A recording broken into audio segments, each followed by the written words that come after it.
Hello dear student, how are you? Today we are going to study स्टेचोमेट्री। स्टेचोमेट्री का मतलब क्या होता है? ये तो केमिस्ट्री का वो ब्रांच है जिसमें क्या होता है, कोई भी केमिकल रिएक्शन में इन्वॉल्व हुआ रिएक्टेंट की कैलकुलेट करने में हमको क्या करता है, मदद करता है। उसे कहते हैं स्टेचोमेट्री। स्टेचोमेट्री में पहला स्टेप होता है क्या है? पहला स्टेप होता है कोई भी केमिकल रिएक्शन का बैलेंस कर लेना। दूसरी स्टेप होते हैं वो केमिकल रिएक्शन को एनालिसिस करने, जैसे कि उसमें मोल मोल एनालिसिस हो सकता है, पार्टिकल पार्टिकल एनालिसिस हो सकता है, वॉल्यूम वॉल्यूम एनालिसिस हो सकता है, मास मास एनालिसिस हो सकता है, और उनकी बीच की कम्बिनेशन। अब कोई भी मास पार्टिकल, मास वॉल्यूम, मास मास मोल, ये कोई भी हम उठा के एनालिसिस कर सकते हैं। पहला हम क्या ले लेते हैं, एक उदाहरण लेते हैं। Let's consider an ideal equations and apply mole mole concept बता रहे हैं हम। चलो हम जब एक इक्वेशन लेंगे, A moles of A react with B moles of B and gives C moles of C and D moles of D. हमें यहाँ क्या मान लिए, ईटा को नंबर ऑफ मोल्स एंड अब बैलेंस्ड केमिकल रिएक्शन मान लिए हैं। ईटा डैश को क्या मान लिए हैं, given number of moles. Let in this scenario n to be the mole of substance. चलो ये वही बात हुआ कि सब ईटा बात हुआ, n A n B n C n D कितना दी, ए बी सी डी किया हुआ है। लेकिन ये क्या हुए, ये सिनेरियो को हम अभी इसको क्या कर दे रहे हैं, ये सिनेरियो को हम अभी मिटा दे रहे हैं, इसका कोई काम नहीं इधर। in order to do mole mole analysis, unitary concept is used। mole mole analysis करने के लिए हम क्या करते हैं, मोल मोल एनालिसिस करने के लिए हम करते हैं यूनिटरी कंसेप्ट का इस्तेमाल करते हैं। अगर क्या हुआ, जैसे फ्रॉम इक्वेशंस 1 से हम क्या लिख सकते हैं, अगर A mole of A completely react with B mole of B. देखो ए मोल ऑफ ए अगर कम्प्लीटली रिएक्ट करता है बी मोल ऑफ बी, ये देता है सी मोल्स ऑफ सी, साथ साथ में डी मोल्स ऑफ डी। हमने क्या लिख रखे हैं, हम कनेक्ट कर रहे हैं, हम कनेक्ट करना चाह रहे हैं ये चीज़ और ये चीज़ का कनेक्ट करने चाह रहे हैं, ठीक है। अगर A mole of A completely react with B mole of B and give C mole of C, बात समझ में आई। अगर उससे फिर क्या लिख सकते हैं, A mole of A react with B mole of B and give कितना देगा, तो सी by A mole of C देगा। ये तो सिंपल बात हुई। अगर हमें क्या हुआ, केमिकल रिएक्शंस में ए मोल ऑफ ए नहीं दे के ए डैश मोल दिया हुआ है, कितना बनेगा, A dash mole of A react with B mole of B and give कितना देगा, 1 मोल को तो हमें ये मालूम हो गया, वही तो 1 mole times A dash mole of इतना ही क्या देगा, सी देगा। ये सिंपल बात है। अगर आप ये तरीका से अच्छा नहीं लगा, हम सीधे ही कैलकुलेट करने चाहेंगे, तो क्या करोगे, आपका करना इतना ही है। इसको इधर साइड में एक इक्वेशन लिखना हुई, A mole of A B mole of B gives C moles of C और डी मोल्स ऑफ डी दे। अब आपको क्या करना है, जैसे ये दोनों में आप लोग को क्या करना है, रिलेशन निकालना है। आपको करना इतना है, सी मोल्स बनता है जब आपके पास ए मोल्स होता है, उसको बराबर लिख देना है, और सी डैश मोल सी कितना बनेगा उसे हम सी डैश लिख देंगे। सब हमारे पास ए डैश है, जो ए डैश ए से बराबर नहीं है। ये कैलकुलेट करें कैसे, अब इधर से सी डैश कैसे निकालेंगे, C by A times A dash करेंगे, तो ये तरीका से आप लोगों का क्या होगा, डायरेक्टली हिसाब किताब मिल जाएगा, अगर यूनिटरी कंसेप्ट नहीं यूज़ करने चाहते हो। आई बात समझ में? अगर आई बात समझ में तो हम चलते हैं मास एनालिसिस। हमने क्या कर लिए हैं, फिर वही घिसा पीटा एग्जाम्पल ले रखे हैं। उसमें क्या कर रहे हैं, A molar mass of A react with B molar mass B and give C molar mass of C and D molar mass of D. हमने लेट करके वही बात बता रखा है। इफ़ ए मोलर मास होना चाहिए इधर, if A molar mass of A react with B molar mass of B then it gives C molar mass of C लिखना चाहिए आपको। इधर कुछ मिस्टेक हुआ वो आप लोग सुधार लें। फिर इधर भी वही बात है, ए मोलर मास ऑफ, ग्राम को काटिए, molar mass of A gives C molar mass of C. अब फिर आप कर रहे हैं 1 मोलर मास का निकालना है आपको काम। 1 molar mass of A give C by A molar mass of C आप कर लेना। अब ए डैश मोलर मास, इसको काट के A dash molar mass of A give C by A times A dash molar mass of C. ठीक है, वही हमने जो कंसेप्ट यूज किया मोल एनालिसिस में, इधर भी वही कंसेप्ट करने लेंगे। जैसे A moles of A react with B moles of C देता है सी मोल्स ऑफ सी और डी मोल्स ऑफ डी। हमको करना कुछ नहीं है, सी मोल बनता है जब हमारे पास ये दोनों के बीच हम कर रिलेशन डेवलप। सी मोल बनता है जब ए मोल होता है, इसको बराबर कर ले। कितना बनेगा सी, उसे सी डैश कर लेंगे जब ए डैश प्रेजेंट होगा। अब सी डैश कैलकुलेशन करने का C by A times A dash कर दीजिए, यही बात तो है, इधर कुछ और बात नहीं है। सिमिलरली आप वॉल्यूम एनालिसिस कोई भी केमिकल रिएक्शन में अप्लाई कर सकते हैं। मोलार वॉल्यूम, उधर मोलार वॉल्यूम होता है, ठीक है। अब आएगा हमारे पास क्या आएगा, ये वॉल्यूम और मास एनालिसिस भी हम अभी करेंगे। उससे पहले हम क्या सीखेंगे, पार्टिकल एनालिसिस करने, पार्टिकल एनालिसिस करने सीखेंगे। जैसे करने सीखेंगे, इधर भी एक घिसा पिटा एग्जाम वही उठा के रख दिया है। A molar particle of A react with B molar particle of B and give C molar particle of C and D molar particle of D, इधर वही बात लिख दिया है। अब हमने क्या किया, if A molar particle of A react with B molar particle of B then it gives C molar particles of C. अरे वो इसको शॉर्टकट में लिखते हैं, वही बात को शॉर्टकट में, A molar particle of B gives directly B molar particles. अब 1 molar particle gives B by A molar particles, A dash molar particles कितना दे, B by A times A dash molar particle, ये देगा। हमने यही बात लिख लिया है, वही करना है। मैंने मास एनालिसिस मोल एनालिसिस किया है ना, वही डायरेक्ट तरीका से ऐसे भी कर सकते हैं आप लोग, ठीक है।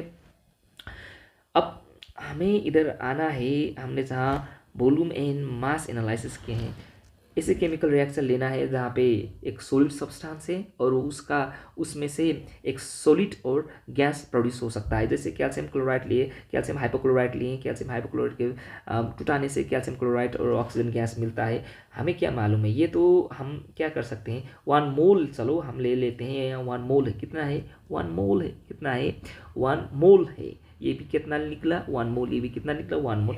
अबे हमें क्या मालूम है, 1 मोल में 1 मोलर मास होता है, या हमें मालूम है 1 मोलर मास को हम के मोलिकुलर मास इन ग्राम लिख सकते हैं, वही बात इधर लिख लिया है। 1 मोल कैल्शियम क्लोराइड को 1 मोलिकुलर मास इन ग्राम और molar mass of calcium chloride लिख सकते हैं, और 1 मोल ऑक्सीजन को क्या मोलिकुलर मास इन ग्राम लिख सकते हैं, अथवा और molar mass of oxygen in simply gram लिखना नहीं पड़ेगा, मोलर मास कहोगे तो वो सिंपली ग्राम ही आएगा। अब इससे क्या होगा, ऑक्सीजन को देखें, कोई भी चीज़, अब गैसियस सब्सटेंस के लिए क्या, गैसियस कोई भी गैसियस जो गैस में हो उसका 1 मोलर मास का वॉल्यूम हमेशा 22.4 लीटर होता है, जो at standard temperature and pressure STP पे होगा, वो लिख सकते हैं। अब इधर से हम क्या लिख सकते हैं, जैसे हमने क्या करा, वॉल्यूम और मास का एनालिसिस करने के हमने यहाँ कह लिए हैं। जैसे अगर हमारा पास 1 मोल ऑफ कैल्शियम क्लोराइड होता है तो वो क्या देता है, हमें क्या देता है, 22.4 लीटर ऑक्सीजन देता है। अगर ये बात हमें समझ आ गई तो क्या कहोगे, कितना लीटर ऑक्सीजन प्रोड्यूस होगा जब हमारे पास 2 मोल ऑफ कैल्शियम क्लोराइड होंगे। सिंपली बात है, वो 22.4 इंटू 2 लीटर प्रोड्यूस होगा, 8 STP। वही बात मैंने यहाँ पर आपको क्वेश्चन की तरह से एक्सप्रेस किया है। चलो अब पार्टिकल एनालिसिस हमने देख रखा है। अब एक ऐसा एग्जाम्पल लेंगे जहाँ पे हर एक तरह का कनेक्शन बन सकता है। जैसे हमने क्या रखा, एमोनिया बनाने की एक एमोनिया इक्वेशन बनाने की इक्वेशन लिख रखी है। जब 1 मोल ऑफ एमोनिया रिएक्ट करेगा 3 मोल ऑफ हाइड्रोजन, ये देगा 2 मोल ऑफ क्या देगा, 2 मोल ऑफ क्या देगा, एमोनिया देगा। ये इक्वेशन लिख रखा है, इधर हमने ये इक्वेशन लिख रखा है। इसका मतलब क्या हुआ, 1 मोल में हमने क्या इससे आगे पढ़ रखा है, मोल का पार्टिकल वॉल्यूम और मोलर मास से कितना रिलेशन है वो हमने पढ़ चुका, वही कंसेप्ट इधर हमने यूज़ करने हैं। 1 मोल ऑफ नाइट्रोजन में हमेशा ही गैस है ना, ये सब गैस है, इसीलिए क्या होगा, 22.4 लीटर होगा, ठीक है। उसमें कितना 1 मोल 1 मोल में कितना पार्टिकल होता है, यानी पार्टिकल होता है, यानी कि 22.4 लीटर ऑफ गैस में यानी पार्टिकल हो सकता है, कह सकते हैं। और यानी पार्टिकल का मास कितना हो सकता है, 20 हो सकता नहीं, होगा 28 ग्राम होगा, ये भी कह सकते हैं। और सिंपली क्या कह सकते हैं, 1 मोल नाइट्रोजन का मास कितना होता है, 28 ग्राम हो सकता नहीं, होगा, लिखना ही पड़ेगा। वो सिमिलरली वही करेंगे हम। यहाँ की कितना है, 3 मोल ऑफ हाइड्रोजन का वॉल्यूम कितना होगा, 1 मोल का होता है 22.4 लीटर होता है। 3 मोल का कितना होगा, 22.4 इंटू 3 क्या होगा, लीटर होगा। सिमिलरली अब पार्टिकल कितना होगा 1 मोल में, यानी पार्टिकल होगा होता है तो 3 मोल में कितना, यानी इंटू 3 पार्टिकल होता है। हमें क्या मालूम, एक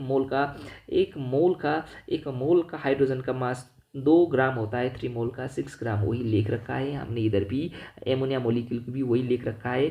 1 मोल एमोनिया की वॉल्यूम होती है, एमोनिया गैस की वॉल्यूम होती है 22.4 होता है तो 2 मोल का ऑब्वियसली होगा 22.4 इंटू 2।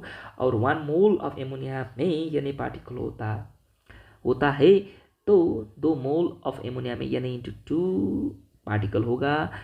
1 मोल 1 मोल एमोनिया के मास होते हैं 17 ग्राम, तो 2 मोल के अब अप्रोच होंगे 34 ग्राम। यही कंसेप्ट हमने लिख रखा है। देखिए जनाब, इधर हम सारे की सारी कनेक्शन बना सकते हैं। जैसे यहाँ पहले इसमें देखते हैं, मोल बनाते हैं। 1 मोल ऑफ नाइट्रोजन देता है 2 मोल ऑफ क्या देता है, एमोनिया देता है। सिमिलरली 1 मोल ऑफ नाइट्रोजन देता है 22.4 इंटू 2 लीटर एमोनिया देता है। देखिए मोल से कनेक्ट कर सकते हैं, मोल को पार्टिकल से कनेक्ट कर सकते हैं। अब इधर मोल को वॉल्यूम से कनेक्ट कर लिया है, अब इधर मोल को पार्टिकल से कनेक्ट कर दें। 1 मोल ऑफ नाइट्रोजन कितना देते हैं, Na इंटू 2 पार्टिकल दे सकते हैं। मोल को किससे कनेक्ट कर लिया है हमने, पार्टिकल से कनेक्ट कर लिया है। सिमिलरली 1 मोल ऑफ नाइट्रोजन कितने ग्राम एमोनिया दे सकते हैं, 34 ग्राम एमोनिया दे सकते हैं। देखो हमने मोल को ग्राम से कनेक्ट कर दिया है। सिमिलरली आपने इन से सबको कनेक्ट कर लिया है। अब इसका बारी आएगा 22.4 लीटर ऑफ नाइट्रोजन कितना मोल ऑफ एमोनिया दे सकते हैं, 2 मोल ऑफ एमोनिया दे सकते हैं।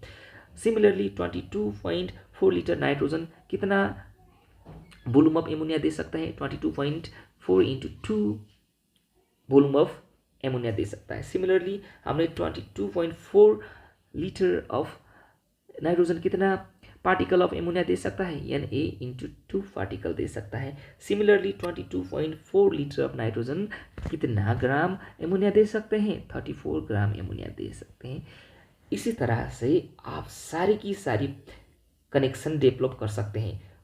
मोल का सारी चीज़, मोल से पार्टिकल के वॉल्यूम से वेट से, सिमिलर इधर वॉल्यूम को सारे की सारी बात से आप कनेक्शन करके एक मोल आप एनालिसिस कर सकते हैं। मोल कर सकते हैं, मोल पार्टिकल कर सकते हैं, मोल वॉल्यूम कर सकते हैं, मोल मास कर सकते हैं, पार्टिकल का मोल से, पार्टिकल का वॉल्यूम से, पार्टिकल का पार्टिकल से, ये सारा जितना भी पॉसिबल होता है सारे का सारा आप क्या कर सकते हैं, एनालिसिस इसे कर सकते हैं।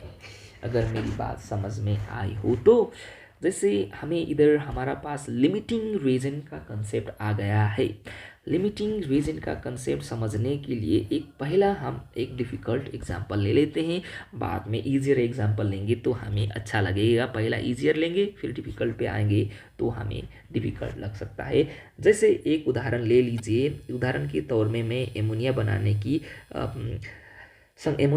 की तकनीक ले रहा हूँ। 1 मोल एमोनिया जब 3 मोल ऑफ हाइड्रोजन से रिएक्ट करता है तो 2 मोल ऑफ एमोनिया देता है। इसमें कोई डाउट करने से जैसी बात है नहीं।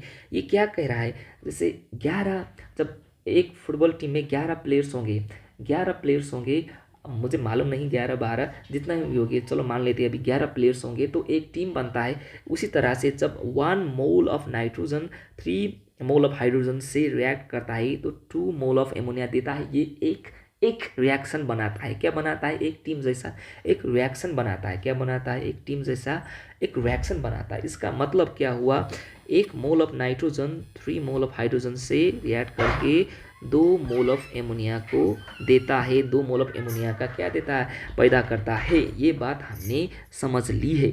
ये बात अगर हमको समझ आ गई हो तो अगर चलो मैं एक आपको डिफ़िकल्टी देता हूँ। जैसे मैंने इधर क्या कर लिया है, ये 1 मोल ही दे दिया है, ये 1 मोल ही दे दिया है। कितना मोल? 1 मोल ही दे दिया है और उसके आगे x टाइम्स कर दिया है। इधर 3 दे दिया है, उसके आगे x कर दिया है। ये कितना प्रोडक्ट करेगा? x times of 2 ammonia mole produce करेगा। ये बात आपको समझ आ गया। जब मैंने इसको एक्सेस में दे दिया तो आपको समझ आ गया। अब मैं इसको उल्टा कर लेता हूँ। जैसे 1 मोल इसको दे दिया है, अगर हमने इधर क्या कर लिया, 1.5 मोल ऑफ हाइड्रोजन को दे दिया है।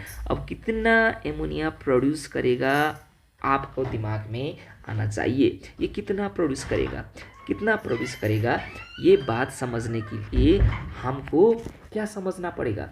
जैसे जैसे मैं आपको क्या दे शॉर्ट पैंट्स के उदाहरण दे देता हूँ, एग्जांपल दे देता हूँ। हमारे पास 10 पैंट्स हैं, अगर हमारे पास शर्ट्स कम है, शर्ट्स कम है, 10 पैंट्स है और शर्ट्स कम है। शर्ट्स कितने हैं? 5 शर्ट्स हैं। अब बताओ ज़रा कितने शर्ट्स पैंट्स की जोड़ी बने? 5 ही बने ना। अब 6 शर्ट्स होंगे तो 6 ही शर्ट्स पैंट्स की जोड़ी बनेंगे। इसका मतलब क्या होता है? इससे डायरेक्टली क्या कह सकते हैं, जो कम अमाउंट में हो वही तो कंट्रोल करता है कितना बनेगा प्रोडक्ट, कितना प्रोडक्ट बनेगा, कितना प्रोडक्ट बनेगा, वही कंट्रोल करता है। ये बात हमको समझ आ गई। अब हम यहाँ से क्या कह सकते हैं, देखो भाई इधर हाइड्रोजन ही क्या है, कम अमाउंट में है, वही क्या कंट्रोल करेगा, कितना एमोनिया बनेगा, वही कंट्रोल करेगा कि नहीं करेगा। उसको हम ऐसे लिखते हैं। जैसे देखो स्टैंडर्ड इक्वेशन से लिखते हैं। पहला स्टैंडर्ड इक्वेशंस हमको पढ़ना चाहिए। 3 mole of hydrogen complete react करेगा तो जब 1 मोल ऑफ किसे, नाइट्रोजन से देता है 2 मोल अमोनिया देता है। अब 1 मोल को कैलकुलेट करना पड़ेगा। 1 मोल ऑफ हाइड्रोजन जब 1 मोल ऑफ नाइट्रोजन के साथ रिएक्ट करेगा तो 2/3 मोल ऑफ एमोनिया देता है। चलो अब बताओ 1.5 मोल का तो निकाल सकते हो कि नहीं। 1 मोल ऑफ हाइड्रोजन जब 1 मोल ऑफ नाइट्रोजन से रिएक्ट करेगा तो कितना बनाएगा, 2/3 टाइम्स 1.5 मोल ऑफ क्या बनाएगा, एमोनिया बनाएगा। ये बात समझ में आई होगी तो मुझे अच्छा लगेगा। इतना ही तो बनाएगा। हमने समझ ली है कोई भी केमिकल रिएक्शन में जो स्टार्टिंग मटेरियल और रिएक्टेंट कम अमाउंट में होगा वही कितना प्रोडक्ट बनाएगा वो कंट्रोल करेगा। वो कैसे निकालेंगे, यूनिटरी कंसेप्ट यूज़ करके हम निकाल सकते हैं। क्या करके निकाल सकते हैं, यूनिटरी कंसेप्ट लगा के निकाल सकते हैं। जैसे मैंने बताया ना, ये क्या है, बैलेंस क्या है, बैलेंस इक्वेशंस का नंबर ऑफ मोल्स है। ये क्या हुआ है, गिवन नंबर ऑफ मोल्स है। गिवन नंबर ऑफ मोल्स है, जो given number of moles balance chemical reaction में हुआ मोल से कम है वही सब्सटेंस को हम कहते हैं लिमिटिंग रिएजेंट। और जो जितना चाहिए उतना ही अमाउंट में है, जितना चाहिए उतना ही अमाउंट में है, उसे कहेंगे, कुछ भी नहीं कहेंगे। इस सेंस में हम कुछ भी नहीं कहेंगे। अगर जितना चाहिए 1 चाहिए होगा तो वो 2 टाइम्स में प्रेजेंट होगा। 1 मोल्स चाहिए था लेकिन 2 मोल्स में प्रेजेंट होगा, उसे क्या कहेंगे, एक्सेस रिएजेंट कहेंगे। अब ये सेंस में देखें ना, 1.5 को 1 मोल नहीं चाहिए होगा, 1 मोल नहीं चाहिए होगा, उसे थोड़ा कम मोल्स चाहिए होंगे, इसमें थोड़ा मोल्स कम चाहिए होंगे। इसीलिए ये क्या हुआ, इस सेंस में रिलेटिव है ना, 1.5 मोल प्रेजेंट होगा तो हाइड्रोजन। अब नाइट्रोजन क्या हो गया, एक्सेस रिएजेंट हो गया। क्या रिएजेंट हो गया, एक्सेस रिएजेंट हो गया, एक्सेस रिएजेंट हो गया। और ये हाइड्रोजन हो गया लिमिटिंग रिएजेंट हो गया। बात समझ में आई? अगर बात समझ में आई होगी तो हम आगे बढ़ते हैं। जैसे लिमिटिंग रिएजेंट्स के बारे में कुछ बात, limiting reagent limits amount of product form, ये बात हमको समझ में आ गया है। Limiting reagent present less than it required to complete reactions, ये भी हमें क्या हो गया, समझ में आ गया है। Where is the region which present greater than it require to complete a reaction is called excess region. ये बात भी हमको समझ में आ गया है। हम लिमिटिंग रीजन को कैसे पहचान सकते हैं? देखो भाई, आपका बैलेंस केमिकल रिएक्शन में कितना नंबर ऑफ मोल्स चाहिए वो कंप्लीट करने के लिए, वो मोल्स को आप लोगों को कितना नंबर ऑफ मोल्स दिया हुआ है उससे डिवाइड कर दीजिए। अगर वो एक से ज़्यादा आ गया तो आप कहना ये लिमिटिंग रिएजेंट है। अगर ये तरीका से आपको समझ नहीं आया तो दूसरे तरीका है, आपको कोई भी सब्सटेंस का गिवन नंबर ऑफ मोल्स हम एन डैश कर दे रहे हैं और उसको बैलेंस केमिकल रिएक्शन में रिक्वायर्ड क्या हुआ मोल्स डिवाइड कर दीजिए। अगर ये लेस देन 1 आ गया, क्या लेस देन 1 आ गया तो कहना ये लिमिटिंग रीजन है। ये दो तरीका से आप लिमिटिंग रीजन की पहचान कर सकते हैं। हमने इधर हमने क्या कर रखा है, एक आइडियल एग्जांपल लेकर हमने क्या कर लिमिटिंग रीजन्स की, लिमिटिंग रीजन से कितना बन सकता है वो हमने, लिमिटिंग रीजन से कोई प्रोडक्ट कितना बन सकता है वो हमने क्या कर रखे हैं, देखा रखें। देर आइडियल इक्वेशन में क्या रखा है, दे रखा है A moles of A react with B moles of B and give C moles of C and D moles of D. अगर हमें A amount of A is present which is less than A, then how much C will form से हमें क्या पता है balance chemical equation से, A mole of A gives C mole of C. अब निकाल लेते हैं A mole of A gives C by A mole of C. अब ए डैश मोल कितना देगा भाई, C by A times A dash mole of C देगा। Alternatively हमने क्या लिख रखा है, हमने आगे ही इसे प्रीवियस एग्जांपल में हमने पढ़ रखा है, वो बात हमने इधर लिख रखा है। अगर सिंपल बात है ना, इसको मैं क्या कहना चाह रहा हूँ वो बात बताऊंगा। देखो, जब A moles of A react करेगा बी मोल्स ऑफ बी और C moles of C times D moles of D, तो हमने क्या कहा था, जब ये दोनों के बीच रिलेशनशिप डेवलप करना है, ये दोनों के बीच रिलेशनशिप डेवलप करना है कर, तो हम इसका इससे भी रिलेशनशिप डेवलप कर सकते हैं और इसका इससे भी रिलेशनशिप डेवलप कर सकते हैं, इसका इससे भी रिलेशनशिप डेवलप कर सकते हैं।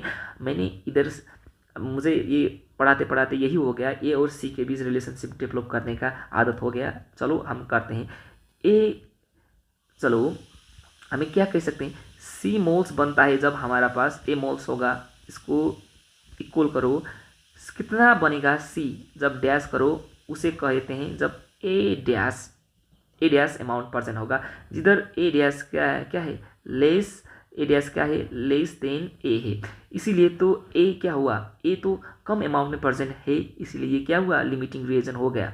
तो कैलकुलेट करो भाई, सी डैश कितना बनेगा, C by A times A dash बनेगा। देखो इस तरह से भी कोई भी लिमिटिंग रीजन को पहचान लेना और उस लिमिटिंग रीजन से कितना प्रोडक्ट बनेगा इस तरीका से कर सकते हो। नहीं भाई ये तो हमें रटी रटाई बात हुई, हमें नहीं भाई, हाँ ये तो रटी रटाई बात हो गई, हमें चाहिए कंसेप्ट। तो सुनिए जनाब, ये कैसे कर सकते हैं। हमने क्या लिख रखा है, ऊपर वाले इक्वेशन से क्या लिख रखा है, जब क्या होगा, बैलेंस केमिकल इक्वेशन से क्या लिख सकते हैं, बैलेंस केमिकल इक्वेशन से, चलो उससे पहले एक इक्वेशन लिख लेते हैं, जैसे A moles of A B moles of B react करेगा सी मोल्स ऑफ सी और डी मोल्स ऑफ डी देता है। बैलेंस केमिकल इक्वेशन से क्या कह सकते हैं, number of moles of A number of moles of क्या कनेक्ट कर, सी से कनेक्ट कर रहे हैं, कितना है, जब ए और सी हो, चलो एक लगते हैं।